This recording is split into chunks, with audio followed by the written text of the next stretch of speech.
Matthieu chapitre 13, à partir du verset 1 jusqu'au verset 9, et la suite du verset 19 au verset 23. C'est le même passage. Mais ce qui est intéressant, c'est de voir que dans... Le son là n'est pas bon, s'il vous plaît. Mais ce qui est intéressant, c'est de voir que Matthieu, à partir du chapitre 13, Matthieu commence à donner ce que nous appelons les enseignements du royaume. Et parmi ces enseignements du royaume, il donne plusieurs paraboles, plusieurs enseignements en termes de paraboles. Et la parabole qui nous concerne ce matin, comme je disais, est tirée du livre de Luc, au chapitre 8, à partir du verset 5 jusqu'au verset 8 et au verset 12 jusqu'au verset 15. Alors nous allons prendre comme thème ce matin, quelle sorte de terre suis-je? Quelle sorte de terre suis-je? Alléluia.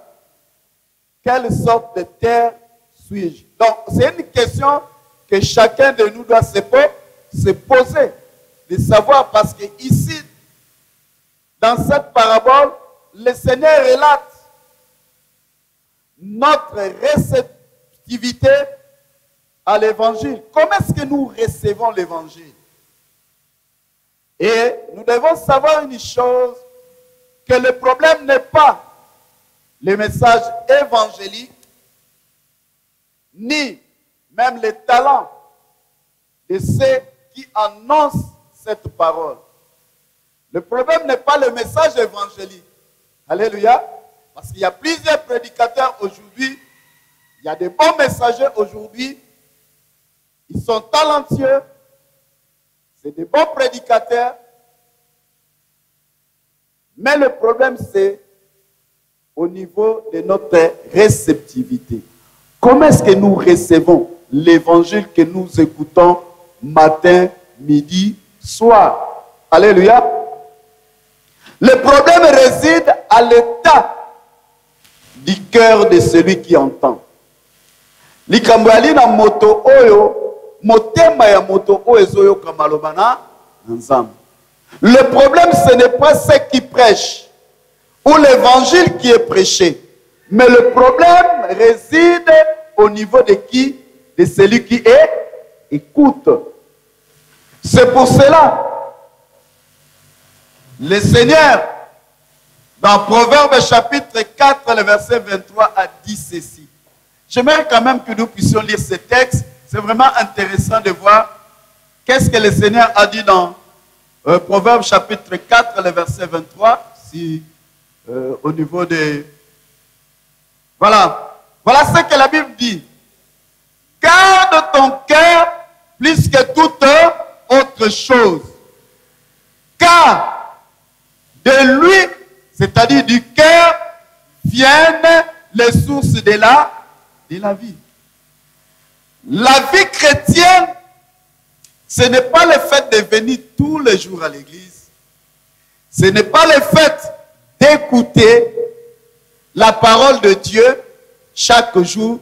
Mais le vrai problème réside à notre façon de recevoir cette parole. Cette parole tombe dans quel genre de terrain ou dans quel genre de cœur que cette parole arrive dans la vie des enfants de Dieu. Ce qui est intéressant, c'est de voir que Matthieu, Luc donne des détails. Même quand il dit que même Jésus était accompagné de 12 disciples, mais aussi de quelques femmes qui l'accompagnaient. Il cite Marie de Magdala, dont il avait chassé de 7 démons, Jeanne, la femme de Ouza, l'administrateur d'Hérode, Suzanne. Et la Bible dit que plusieurs autres femmes. Et ces femmes-là assistaient Jésus et ses disciples de leur bien. C'est vraiment intéressant de voir que Dieu est vraiment merveilleux.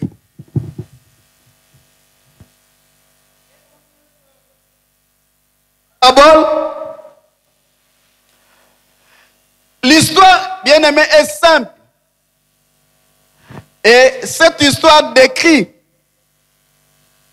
une activité, bien aimée, qui est connue des auditeurs de Jésus. Quand Jésus prend cet exemple ou parle de cette histoire, ses auditeurs ont la facilité de comprendre ce que le Seigneur est en train de dire. Pourquoi? Parce que nous devons savoir une chose, que la Galilée était une région agricole. Donc quand il prend l'exemple d'un cultivateur ou d'un semeur, ce n'était pas un exemple qui pouvait perturber. Alléluia. Les Galiléens.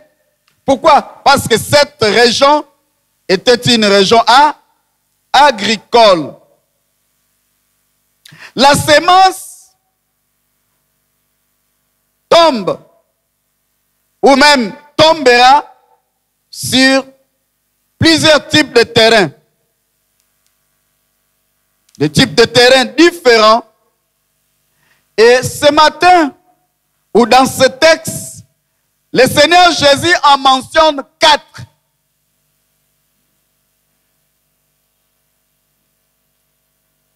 Le premier terrain, c'est le long du chemin. Le deuxième, c'est un terrain rocaillé. Le troisième, c'est un terrain où il y a les épines. Et enfin, le quatrième terrain, c'est un terrain où c'est une bonne terre. C'est ce matin, ce sont là les 4 points qui vont focaliser notre message de ce matin. Mais, pendant qu'il est en train de parler, le Seigneur a dit une chose vraiment intéressante. Il dit, revenons à notre texte dans Luc chapitre 8. On va prendre le verset 8. Luc chapitre 8. On prendra le verset 8. La dernière partie du verset 8 dit ceci. Que celui qui est capable d'écouter s'efforce. J'ai trouvé ça intéressant. Alléluia. D'abord, le Seigneur dit, on ne comprend pas de la même façon. On n'écoute pas aussi de la même façon. Le Seigneur dit d'abord, ce que je vais vous rencontrer, que celui ou celle qui est quoi? Qui a la capacité de quoi? D'écouter. Celui ou celle qui est capable d'écouter, la version parole vivante dit, s'efforce d'écouter. Ou s'efforce de quoi? De bien comprendre. Donc, cela veut dire quoi? Nous pouvons écouter la parole de Dieu et ne pas bien comprendre. Et ne pas bien capter le message. On peut prêcher le dimanche, on peut prêcher tous les jours, mais nous devons avoir la capacité de bien écouter. Alléluia. Avoir la capacité de bien écouter nous aidera aussi à bien comprendre ce que le Seigneur veut nous dire. Ou ce que le Seigneur est en train de nous dire. Mais malheureusement, aujourd'hui, l'église est remplie de gens qui viennent écouter. Des gens qui viennent à l'église tous les jours. Mais voilà ce que le Seigneur nous dit. En ce qui concerne le premier terrain, le verset 12, on nous dit, et là maintenant quand Jésus commence à donner des explications en ce qui concerne ces 4 terrains, ou 4 sortes de cœurs qui reçoivent la parole de Dieu. Au verset 12, il dit ceci. Les grains qui tombent le long du chemin. Le premier terrain, c'est le long du chemin. Au fait, à l'époque de Jésus, on ne faisait pas l'agriculture comme on le fait aujourd'hui. Aujourd'hui, lorsqu'on fait l'agriculture, ceux qui ont peut-être eu l'occasion peut-être d'aller au village, comment est-ce qu'on fait pour planter? Comment est-ce qu'on fait? Quelqu'un peut nous aider? On prépare la terre, oui, merci. On fait le labour. On arrange tout ce qui est pour, voilà, oui, quoi encore? On passe au semis. Et on fait le semis comment? On fait des semis en plantant. Bon, simplement, lorsque on veut planter l'arachide, qu'est-ce qu'on fait actuellement dans l'agriculture moderne, aujourd'hui, même dans nos villages? On fait quoi? Avec la houe, n'est-ce pas? On ouvre une partie de terre, on plonge les arachides et à des endroits précis. Alléluia. Mais à l'époque de Jésus, ce n'était pas la même chose. C'est-à-dire, qu'est-ce que le semeur faisait? Il avait un panier rempli de semailles et qu'est-ce qu'il faisait? Il le lançait. Alléluia. Il le lançait. Il le lançait. Il lançait la semaille. Maintenant, le long du chemin, ce n'est pas la rielle. Ce n'est pas l'avenir. Mais c'était des endroits où, lorsqu'on fait des sillons, il y a des allées où on laisse pour qu'on puisse se passer. Et lorsque le semeur lance sa semence, il y a une partie qui tombe tout au long de ce chemin-là, où les gens ont l'habitude de passer. Ce n'était pas que le fait que, non, bon, comme aujourd'hui, on peut dire, bon, on jette dans la rielle. Non, non, non, non. Ce n'est pas ça. Alléluia. J'aimerais que nous puissions comprendre pour que nous puissions vraiment saisir le sens de ce que le Seigneur voulait enseigner. Et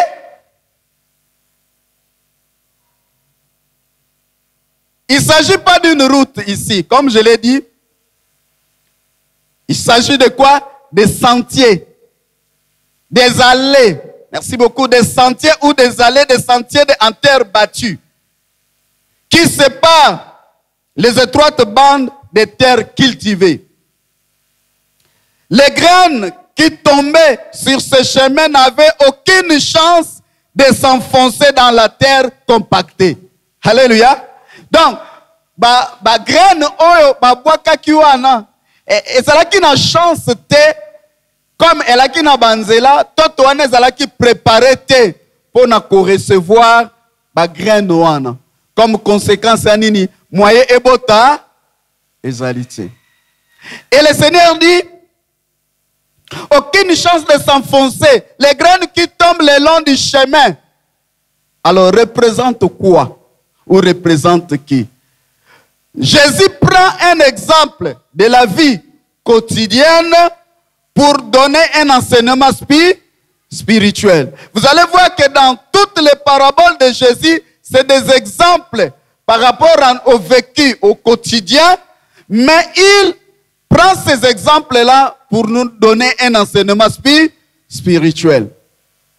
Le Seigneur dit ceci, les grains qui tombent le long du chemin représentent ceux qui se contentent d'écouter la parole. qui se contentent. C'est-à-dire ces gens-là qui, bien-aimés, nous venons à l'église pour écouter la parole de Dieu. Nous venons à l'église pour comprendre la parole de Dieu. Mais ces gens-là, quel est le problème ici, bien-aimés? Il dit, ces gens-là viennent à l'église, ils se contentent. Ils ne viennent pas vraiment pour écouter la parole de Dieu.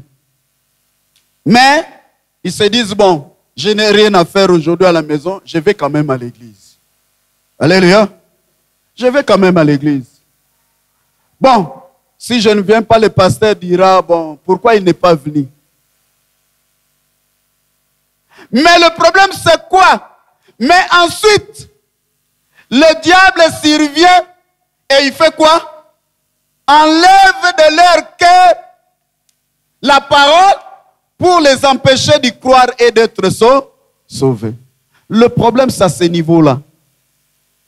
Ces gens-là viennent,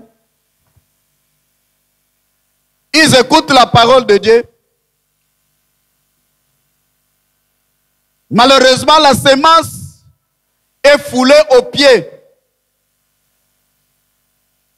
Les gens qui passaient sur ce chemin, nous avons lu au début que même les oiseaux du ciel ont fait quoi? Les ont picorés. Bien-aimé, le sol qui n'est pas compact, le sol impénétrable, symbolise ceux qui écoutent l'évangile, mais qui le rejettent. On vient à l'église, on écoute, on dit, ah, le pasteur là exagère. L'ancien là exagère. Qu'est-ce qu'il veut nous enseigner? Est-ce que ce n'est que lui qui est saint? Ils écoutent, ils se contentent d'écouter. Mais après quoi? Ils rejettent. Ils sont comme des gens. Le diable vient, il fait quoi? Il vole. Et souvent, les gens qui se contentent d'écouter la parole de Dieu sont distraits. Alléluia. Souvent, ils sont distraits. Il y a la distraction qui règne dans leur vie. Et souvent, poser la question à la fin du culte. Qu'est-ce que tu as retenu de ce que le prédicateur ou le pasteur a dit aujourd'hui? Ah, le pasteur était fantastique. Ah, le pasteur a bien prêché. Mais il a bien prêché, tu as retenu quoi?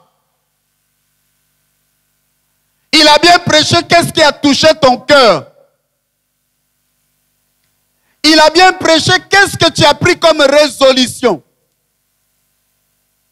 pour apporter le changement dans ta vie? Non, c'est des gens qui rejettent. C'est des gens. La Bible nous dit, j'aimerais qu'on revienne, ma fille, au verset, je crois, au début, au verset, je crois, au verset 8.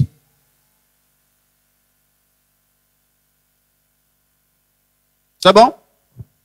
Oui, on peut encore revenir au verset 5. On revient au début là, au verset 5. Voilà, merci. La Bible dit qu'un semeur sortit pour faire des semailles. Pendant qu'il répandait, qu'il répand sa semaille, les grains tombent au bord du chemin. Ils sont piétinés par les passants et les oiseaux du ciel viennent les picorer. On s'arrête d'abord là. La parole de Dieu sont piétinés par qui? Par les passants. C'est-à-dire après l'église, qui viennent te visiter. Des voleurs qui viennent voler même ce que tu viens d'écouter à l'église. Parce que tu es distrait. Dieu t'a parlé, mais comme tu es dans la distraction, des visiteurs viennent à la maison, vous commencez à causer de n'importe quoi. Même ce que tu as pris comme sémence est parti. Parce que ce sont des voleurs que le diable a envoyé pour que vous puissiez causer de tout et de rien. Il dit, ils sont piétinés par les passants et même les oiseaux du ciel viennent le picorer. Le long du chemin. Bien-aimés, nous devons savoir une chose. Que le diable fait en sorte que non, le cœur de ces personnes soit endurci. Vous pouvez beau prêcher. Vous pouvez beau enseigner. Mais c'est des gens qui ont un cœur endurci. Ils ne veulent pas changer. Mais parfois, entre guillemets, ce n'est pas de leur faute. Mais ils sont distraits. Parce qu'ils laissent le diable pénétrer leur vie et piétiner la parole de Dieu. La distraction arrive pourquoi? Vous savez, le diable vient. La Bible dit que c'est le diable qui vient. Il fait quoi? Il vole. Et il vole ça comment? Parfois, c'est les téléphones qui sonnent en pleine prédication. Vous sortez, vous allez répondre au téléphone. Et c'est le problème avec la personne que vous êtes en train de causer au téléphone va maintenant commencer à tourner dans votre tête. Tout ce que vous avez écouté comme la parole de Dieu est parti. Alléluia. C'est pour cela que je préfère, à moins que ce soit une urgence. Mais j'aime toujours dire qu'il faut éteindre vos téléphones. Pendant que vous êtes, quand vous rentrez à l'église, éteignez vos téléphones. À moins, je dis bien à moins qu'il y ait une urgence. Peut-être quelqu'un qui est à l'hôpital, peut-être qu'on doit vous appeler parce que ce n'est que vous à qui on devrait appeler. Mais aujourd'hui, en pleine prédication, en pleine prière, quelqu'un est dans Facebook, quelqu'un est dans WhatsApp, en train de regarder, et même les gens sont prêts même à écouter les audios qu'on lui a envoyés la nuit, en pleine culte. Voilà comment est-ce que le diable vient pour voler ou piétiner ce que nous écoutons. Et le diable enlève dans le cœur de ces gens-là. Le but, c'est quoi? Le but, c'est ce que nous avons vu au verset 12. Pour que vous ne puissiez pas croire et pour que vous ne puissiez pas être sauvés. C'est ça le but du diable. La Bible nous dit, le voleur ne vient que pour voler et détruire. Mais le Fils de l'homme est venu pour donner la vie. La vie en abondance. Qu'est-ce que le diable fait? Vous allez voir que pendant que vous dansez, il n'y a pas de problème. Pendant que vous louez, il n'y a pas de problème. Mais en pleine prédication, c'est des enfants qui vont commencer à pleurer. Et les mamans sont obligées de faire quoi? De sortir. Et nous avons écouté ce témoignage-là, qu'il y avait un enfant sorcier dans une église. Lui, son travail, c'était ça. Pour distraire le parent, et il met l'esprit. Il répand son esprit là, pour que les enfants commencent à pleurer en plein culte. Et pourquoi? Pour que les mamans commencent à s'occuper de leurs enfants. Et les mamans sortent de l'église sans rien retenir. Ça, c'est l'œuvre de l'ennemi. Et ce genre de cœur, bien-aimé, tout au long du chemin, ne peut rien recevoir, ne peut rien produire. Car tout est volé par l'ennemi. Et cela aussi est causé par les démons. Vous allez voir que les gens viennent dans l'église, il y a une distraction totale. Pendant qu'on prêche, la personne dort. Bon, la nuit, tu fais quoi? Alléluia. Quand tu dors à l'église, en pleine prédication, pendant que Dieu est en train de parler, toi, tu fais quoi? Tu dors. Alors pose-toi la question. La nuit, tu faisais? Le samedi, il faut aller au lit à temps. Parce que le dimanche, il faut se réveiller très tôt. Parce qu'on a un rendez-vous avec le Seigneur. Moi et le pasteur Stéphane, vous voyez toujours, même si nous étions à une cérémonie de mariage, comme nous le pasteur, si vous nous donnez l'invitation, si on ne vient pas à votre soirée, c'est tout un problème.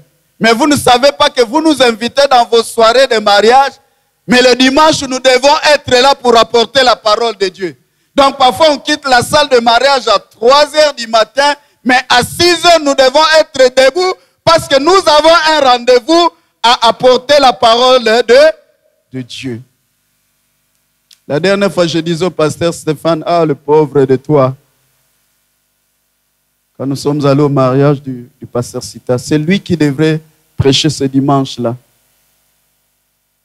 Mais malheureusement, aujourd'hui, bien-aimés, la sémence qui tombe est piétinée. La sémence qui tombe, les oiseaux du ciel viennent les picorer. Qu'est-ce que tu laisses comme oiseaux qui viennent dans ta vie pour picorer la sémence, la bonne sémence de la parole de Dieu?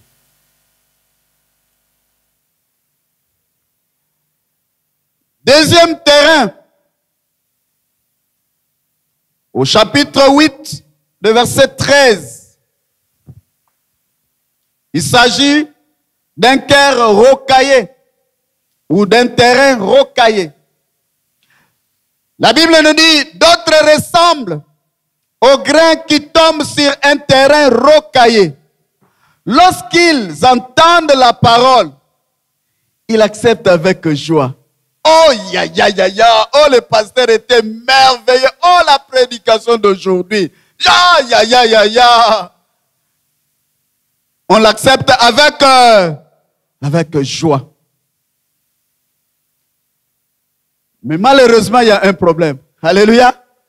Mais, comme ils n'ont pas de fond dans lequel elles puissent s'enraciner.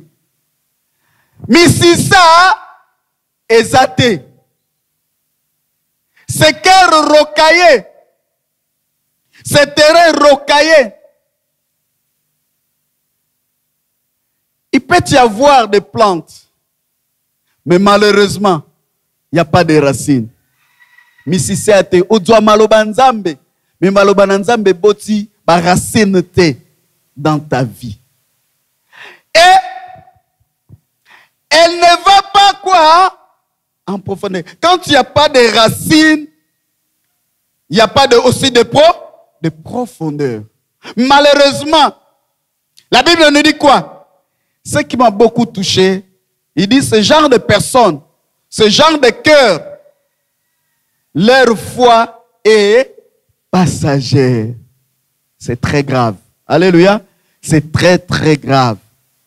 Leur foi est pas passagère. Aïe. Pourquoi? Leur foi est passagère lorsqu'elle survient quoi? Les difficultés.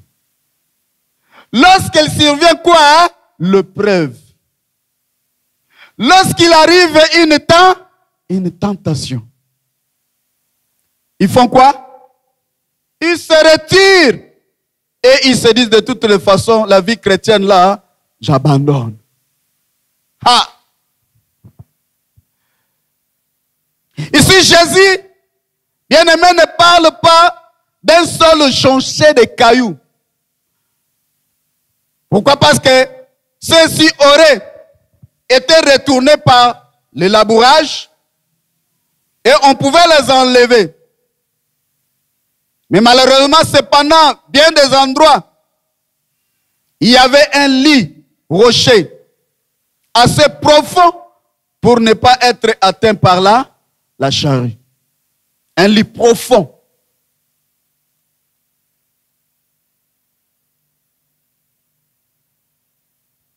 Les racines des plantes ne pouvaient pas pénétrer les lits rochers pour atteindre la nappe d'eau. La Bible nous dit, errez l'homme, dans le psaume 1, errez l'homme qui ne marche pas selon les conseils des méchants, qui ne s'assit pas en compagnie des moqueurs. La Bible dit que, mais il trouve son plaisir dans la loi de l'Éternel. Il est comme un arbre planté où? Près d'un courant d'eau. Ses feuilles ne flétrissent jamais. Et il donne toujours son fruit. Quand il n'y a pas de racines, quand il n'y a pas de profondeur, c'est pour cela que nous voyons des chrétiens immatures dans l'église. Quand il n'y a pas de profondeur, la foi est passagère. Quand il n'y a pas de profondeur, c'est là où on vient à l'église quand on veut. Alléluia. Parce qu'on se dit, bon, de toute façon, le dimanche là, je suis trop fatigué. Je travaille toute la semaine. Je vais aller seulement le dimanche prochain. Et vous allez voir quelqu'un, le pasteur, souvent, parfois le pasteur nous dit, tu appelles quelqu'un et dit, j'étais en train de laver les habits. Aïe. Donc ce n'est que le dimanche où tu as eu le temps de laver les habits. Pourquoi? Parce qu'il trouve que le jour de dimanche représentait rien. Pourquoi? Parce qu'il n'y a pas de racines. Alléluia. Il n'y a pas de racines. Et comme il n'y a pas de racines, il n'y a pas de profondeur. Et quand il n'y a pas de profondeur, la foi est passagère.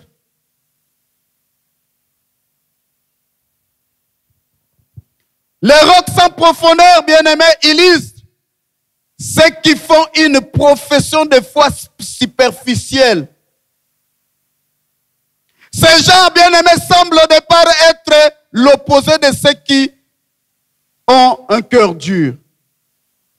Loin de rejeter la vérité, lorsqu'ils entendent la parole proclamée, ils la reçoivent avec joie. Oh, pasteur prêche, c'est la vérité.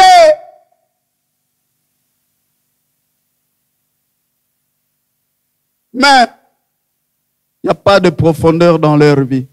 La parole de Dieu devient que le slogan. Bien-aimé, leur euphorie peut convaincre beaucoup de gens que leur conversion est réelle. Forme bateau, non? Beaucoup de gens parfois nenga ko linga nzambe, nenga ko yaka na ndako na nzambe, nenga zo sambela. Ah, openaya vrai.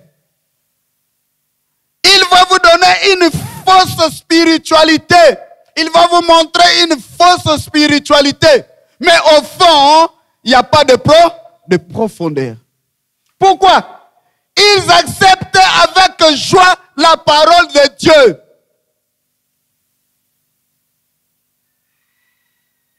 Ils acceptent avec joie. Mais bien aimé, le problème dans leur vie, comme ils n'ont pas de racines, ils croient pour un temps. Ils croient pour un temps. Il n'y a pas de persévérance. Jean chapitre 8, le verset 31 et Colossiens chapitre 1, le verset 23. Nous allons lire ces deux textes-là. Il n'y a pas de persévérance dans leur vie. Jean chapitre 8, le verset 31. Colossiens chapitre 1, le verset 23. Jean chapitre 8, le verset 31, la Bible déclare: alors Jésus dit aux justes qui avaient eu foi en lui: Dans d'autres versions, dit ceux qui ont cru en lui. Si vous attachez à la parole que je vous ai annoncée aujourd'hui, et si vous vivez conformément, alléluia, à ce que je vous ai dit, alors vous serez vraiment mes disciples. Il dit quoi? Si vous vous attachez. Dans la version seconde dit, si vous demeurez en moi. Si vous demeurez en moi. La parole que je vous ai annoncée, non seulement, bien-aimés, nous devons rester attachés, mais le Seigneur nous demande aussi de quoi? De vivre conformément à cette parole. Le problème du christianisme aujourd'hui, c'est que nous écoutons beaucoup, mais nous ne vivons pas conformément à cette parole. Malheureusement, nous faisons profession avec une euphorie d'être des enfants rachetés. Mais dans la pratique, c'est là où ça laisse à désirer. Le christianisme est foulé aux pieds. L'œuvre de Dieu est foulée aux pieds. À cause de qui? À cause de ce genre de chrétiens. Ils viennent à l'église, ils parlent même en langue, mais il n'y a pas de profondeur.